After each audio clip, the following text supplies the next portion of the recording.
Hey everyone, welcome back to the channel. If you're new here, I talk about investing, building passive income, and growing your money over time. In today's video, I'm going to walk you through how to get started with investing in 2025, even if you're a complete beginner. If you've ever felt overwhelmed by terms like ETFs, dividends, or dollar cost averaging, don't worry, I've got you.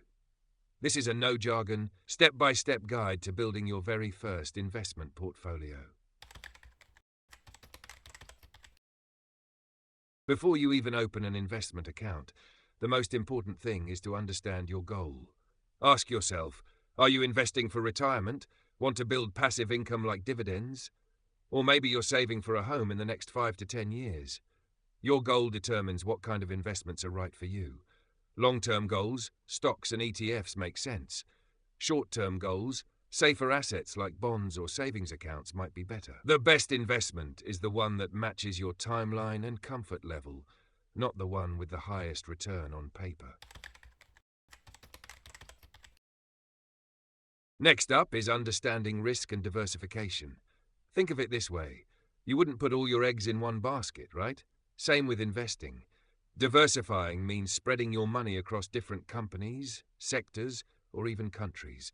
So instead of buying just one stock like Apple or Tesla, you might buy an ETF, which holds dozens or even hundreds of companies at once. That way, if one company struggles, it doesn't ruin your entire portfolio. Here's a myth I want to break. You don't need a lot of money to get started. You can literally start with $20 or $50 a month, and the most important thing is consistency. Whether you're using an app like Revolut, eToro, Robinhood, or a Trading 212, most platforms let you invest small amounts and even in fractions of shares. Set up automatic monthly investments. It's a simple habit that can grow your wealth massively over time. This is where many beginners get stuck. What should I actually buy? Here are 3 solid starting points.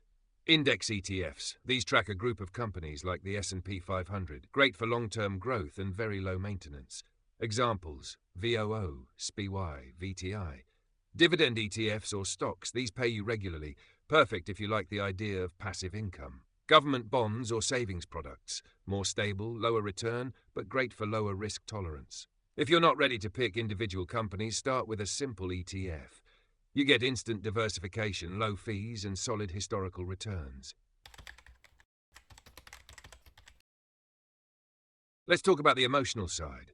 The truth is, the market goes up and down. Sometimes you'll see your portfolio drop 5%, 10%, or even more, and that's okay. Long-term investing is a marathon, not a sprint. If you invest consistently and don't panic sell, you'll benefit from compound growth, your money making more money over time. If you're still not sure where to start, here are 3 beginner-friendly tools or assets you can explore.